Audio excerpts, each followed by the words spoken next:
আজকের ভিডিওতে আপনাদের করা কমেন্টে নানা রকম প্রশ্নের মধ্যে কয়েকটা বাছাই করা প্রশ্ন নিয়ে এই ভিডিওটা বানানো। তার উত্তরগুলো এই ভিডিওতে দেবো।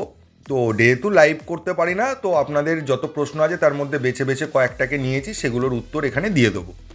প্রথম প্রশ্নটা ছিল যে হাবাসের কোচ হওয়া নিয়ে আমার মতামত কী।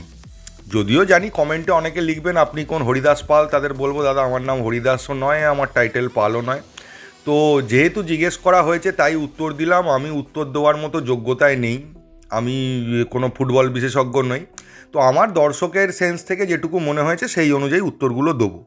তো প্রথম হচ্ছে কোচ নিয়ে আমার বক্তব্য খুব সিম্পল। যদি হাবাস স্যার রাজি থাকেন, তিনি আমাদের লিগ শিল্ড দিয়েছেন, তিনি যদি একটা বছর কোচিং করাতে চান তাহলে আমরা তাকে কোচ হিসেবে এক বছর রাখতেই পারি। একটা বছর তার পছন্দ অনুযায়ী, তার প্ল্যানিং অনুযায়ী একটা টিম দিয়ে তাকে দেখা যে তিনি যেটা করতে চান তাকে দোয়া, মানে তিনি আমাদেরকে তো কিছু দিয়েছেন, তার রিটার্নে আমরাও তাকে নয় একটা বছর দিলাম, এইটা আমার মতামত। এখন মোহনবাগানের প্রপার রোডম্যাপটা কিন্তু একটু আলাদা। মোহনবাগানের প্রপার রোডম্যাপ কিন্তু একটা পঞ্চবার্ষিকী পরিকল্পনা। 5 বছরের জন্য একজন কোচকে দায়িত্ব দেওয়া, তিনি তার ফিলোসফি অনুযায়ী জুনিয়র সিনিয়র সমস্ত টিমকে একটা জায়গায় নিয়ে আসবেন এবং সেই ফিলোসফি অনুযায়ী মোহনবাগান 5 বছর ধরে খেলে টিমটাকে একটা মানে স্টাইল বা টিমটার একটা আইডেন্টিটি সেট করবে।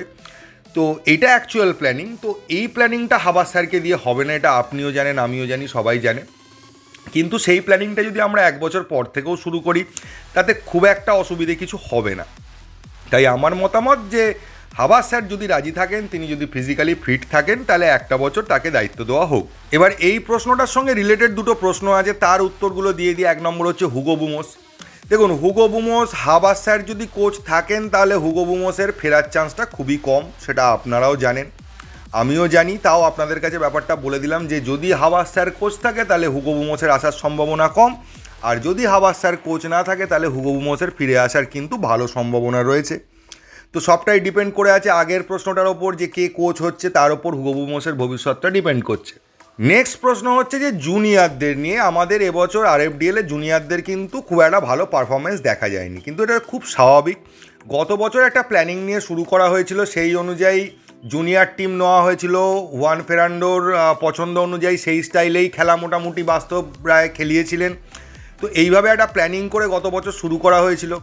এবছর কোচ নিয়েই কোনো ফাইনালাইজেশান নেই বলে জুনিয়রদের টিমটা কিছুটা নেগলেক্টই হয়েছে বলা চলে।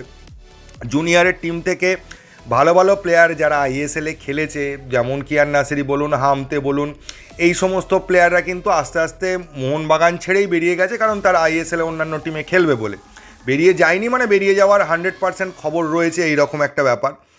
তো সেই কারণের জন্য টিমটা তো কিছুটা দুর্বল হয়েছেই, এবং টিমটার প্রতি আমার মনে হয়েছে যে প্রপারলি নজর দেয়নি মোহনবাগান ম্যানেজমেন্ট। এই মুহূর্তে তারা অন্যান্য প্রবলেম নিয়ে একটু ব্যস্ত আছে, মোহনবাগানের মেইন টিম নিয়েই তাদের ভাবনা চিন্তাগুলো রয়েছে। তাই জুনিয়র টিমটা নেগলেক্টের জন্যই আজকে এই রেজাল্টটা করেছে বলে আমার ব্যক্তিগত ধারণা। নেক্সট প্রশ্ন হচ্ছে ACL 2-এ মোহনবাগানের সফল হওয়ার সম্ভাবনা কতটা। দেখুন, এটা টোটালি ডিপেন্ড করে আছে মোহনবাগান কতজন বিদেশি খেলাচ্ছে। শুনতে খারাপ লাগলে এটাও বাস্তব যে এটাতে একটা সুবিধেও রয়েছে যে AFCতে যত ইচ্ছে বিদেশি খেলানো যাবে, এরকম একটা কথা শোনা যাচ্ছে। সেটা যদি যত ইচ্ছেও না হয়, 8 জন যেটা শুনতে পাচ্ছি, সেটা যদি 8 জনও হয়, তাহলে কিন্তু মোহনবাগানের একটা বড় সম্ভাবনা থাকছে ACL 2-এ ভালো কিছু করার। কারণ 8 জন যদি আমরা খুব ভালো মানের বিদেশি নিতে পারি তাহলে সেই টিমটা আর ভারতীয় টিম থাকছে না, যেটা আমি গতকালও বলেছিলাম যে মাত্র 2 জন ভারতীয় প্লেয়ার খেলবে, একজন গোলকিপার। এবার গোলকিপারও বিদেশি হতে পারে, সেক্ষেত্রে 3 জন ভারতীয় প্লেয়ার খেলবে, এবং 3 জন ভারতীয় প্লেয়ার খেললে সেখানে 7 জন বিদেশি রয়েছে। তো 7 বা 8 জন বিদেশি খেললে কিন্তু আমাদের ক্ষেত্রে একটা ভালো কিছু করার চান্সটা অনেকটা বেড়ে যাচ্ছে। এবার টোটালি ডিপেন্ড করছে যে বিদেশি কীভাবে রিক্রুট করা হচ্ছে, কীরকম বিদেশি নিয়ে টিমটা বানানো হচ্ছে, তার ওপর সব কিছু ডিপেন্ড করে আছে। আগে যেরকম ভাবা হয়েছিল যে কিছুই করতে পারবে না, সেখান থেকে কিন্তু সম্ভাবনা অনেকটাই বেশি। কিন্তু তার থেকেও বেশি যে সম্ভাবনাটা রয়েছে সেটা কিন্তু ইস্টবেঙ্গলের রয়েছে। ইস্টবেঙ্গল যদি কোনো কারণে প্রথম ম্যাচটা হেরে যায় তাহলে তারা AFC চ্যালেঞ্জ কাপে চলে যাবে। তো এই চ্যালেঞ্জ লিগে আর কি, এই চ্যালেঞ্জ লিগটা কিন্তু অনেকটাই ইজি লিগ, এবং সেখান থেকে প্রথম ভারতীয় দল হিসেবে AFCর কোনো টুর্নামেন্ট চ্যাম্পিয়ন হওয়ার কিন্তু হাতছানি ইস্টবেঙ্গলের সামনে থাকবে।